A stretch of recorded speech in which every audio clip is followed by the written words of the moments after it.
और अब उत्तर प्रदेश के बच्चों के हक में खबरदार करती खबर।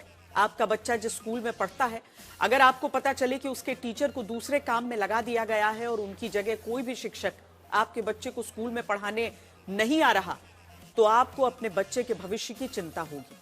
इसी चिंता के साथ आज यूपी के सरकारी स्कूल के बच्चों के भविष्य के बारे में सोचिए, जिन्हें पढ़ाने वाले शिक्षकों को बीएलओ बनाकर एसआईआर प्रक्रिया में लगाया गया और स्कूल भगवान भरोसे चल रहा है। बच्चे तो क्लास में हैं, लेकिन मास्टर साहब नहीं है। गुरुजी की कुर्सी तो खाली पड़ी है। टीचर का पता नहीं, इलाके के भैया जी ही गुरुजी बना दिए गए। क्योंकि मास्टर साहब तो हो गए बीएलओ, तो सरकारी स्कूल में पढ़ाई बिना टीचर की हो रही है। हवा में हम बात नहीं करते, इसलिए आज तक संवाददाता समर्थ श्रीवास्तव लखनऊ के ही सरकारी स्कूल का सच दिखाकर आज खबरदार कर रहे हैं। सबसे पहले प्राथमिक शिक्षा विद्यालय नया ऐशबाग में पहुंचते हैं। यहाँ क्लास चल रही है, एक टीचर भी दिखते हैं। लेकिन रुकिए, 80 बच्चों वाले स्कूल में ये गुरुजी उधार में पढ़ाने दूसरी जगह से आए हैं। कहे कि यहाँ के स्कूल टीचर तो बीएलओ बनकर एसआईआर फॉर्म भरा रहे हैं। आपको एक टीचर यहाँ पर नजर आएंगे, ये टीचर यहाँ के नहीं है, यानी कि इनको दूसरे स्कूल से यहाँ बुलाया गया है, क्योंकि यहाँ के टीचर्स की बीएलओ की ड्यूटी लग गई थी। जनाब ये बताइए कि आप जैसे कि यहाँ बीएलओ को लेकर है, ड्यूटी लग रही है, आप यहाँ पर अकेले टीचर हैं, 70-80 बच्चे हैं, कैसे मैनेज कर पा रहे हैं आप लोग इस समय पढ़ाना? सर इस वक्त जो ये एसआईआर वाला कार्यक्रम जो चल रहा है बीएलओ का, तो इसमें जो है मोस्टली ज़्यादा सब टीचरों को जगह बीएलओ में लगा दिया गया है, जिससे कि टीचरों की कमी हो रही है। तो मैं प्राथमिक विद्यालय आलमनगर का हूँ, मुझे यहाँ मतलब जो है फिलहाल अभी यहाँ पे विद्यालय संचालन करने के लिए भेजा गया है। आपके बच्चे के स्कूल के टीचर को यूं ही किसी दूसरे काम में लगा दिया जाए तो क्या आप अपने बच्चे की पढ़ाई को लेकर चिंतित नहीं होंगे? लेकिन यहाँ तो स्कूल सरकारी है, बच्चे गरीब आम जनता के हैं, कौन पूछता है। लिहाजा लीजिए, दूसरी क्लास भी उन्हीं एक टीचर के भरोसे चल रही है, जहाँ टीचर है ही नहीं। इस स्कूल की समय कितनी स्ट्रेंथ है? 79 बच्चे हैं। 70 मतलब 80 बच्चे हैं कुल मिलाकर। तो आरटीई का तो रूल कहता है 30 से 35 में एक टीचर होना चाहिए, और यहाँ तो 80 में अकेले आप ही हैं।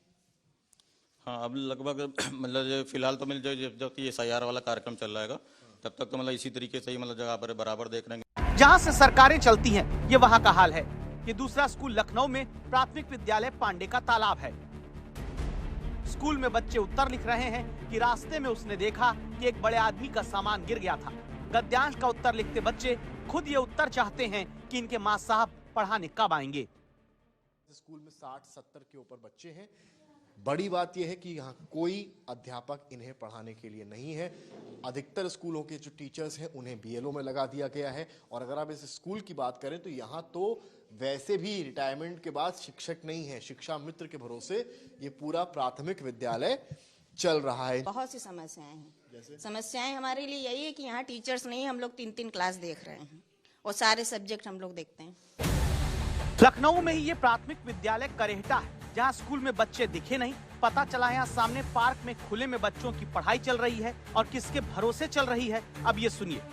बच्चों की स्ट्रेंथ है क्लास की 100, लेकिन जब हम यहाँ पर आते हैं, यहाँ कोई टीचर नहीं होता है। एक लड़का है जिसको टीचर जो है उन्होंने लगा रखा है यहाँ पर पढ़ाने के लिए, और जब कैमरा खोलते हैं तो बच्चे उस टीचर जो है उस लड़के को किनारे कर देते हैं। उस लड़के की तस्वीर भी दिखा दीजिए जो यहाँ पर मौजूद रहे हैं। अब आपको हम ये यहाँ पर मौजूद हैं, ये बच्चों को पढ़ा रहे थे, लेकिन जब हमें कैमरे के साथ यहाँ पर आते देखा तो टीचर जो थे, प्रिंसिपल जो थे, वो यहाँ पर आ पहुंचे। कहानी ये जो प्रिंसिपल भी बता रहे हैं, 2 यहाँ पर शिक्षा मित्र थे। 100 बच्चों की स्ट्रेंथ पे 2 शिक्षा मित्र, 1 प्रिंसिपल। ठीक है, जायज है फिर भी बाकियों के मुकाबले। लेकिन कहानी तब हुई जब दोनों शिक्षा मित्र की ड्यूटी बीएलओ पर लग गई। बचा क्या? 100 बच्चे और 1 प्रिंसिपल, और वो प्रिंसिपल भी क्लासरूम में मौजूद नहीं। यही हाल लखनऊ में चौथे स्कूल में नजर आया। प्राथमिक स्कूल लिलमथा में 60 बच्चे पढ़ते हैं। पढ़ाने के लिए 2 शिक्षा मित्र होने चाहिए, लेकिन दोनों अभी बीएलओ बन गए हैं, तो एसआईआर करा रहे हैं, आ नहीं रहे। उनकी जगह 6ठी तक पढ़ाने के लिए रखे गए इंस्ट्रक्टर को 8वीं तक पढ़ाने का जिम्मा दे दिया गया, जिन्हें 6 महीने से दावा है सैलरी भी नहीं मिली। अक्सर देखा गया है कि जब भी कोई इस तरह का कार्यक्रम होता है तो उसमें से करीब 70 से 75, 80% जो टीचर्स होते हैं वो बेसिक शिक्षा परिषद के लगा दिए जाते हैं। इससे होता क्या है कि उन बच्चों की पढ़ाई नुकसान होता है। इधर अभी हाफ ईयरली परीक्षाएं खत्म हुई, इसमें भी देखा गया, कई बार न्यूज़ चैनल और उसमें पत्रिका में देखा गया है कि एक टीचर ही पूरा एग्जाम करा रहे हैं, तो इससे बच्चों की पढ़ाई का लॉस होता है। इसके बाद आज तक संवाददाता समर्थ ने लखनऊ के जिला शिक्षा अधिकारी विपिन कुमार को फोन करके पूछा, सच क्या है। तो बीएसए साहब अलग ही दुनिया में पता चले। मतलब उनका दावा है कि ना सब कुछ ठीक ठाक चल रहा है।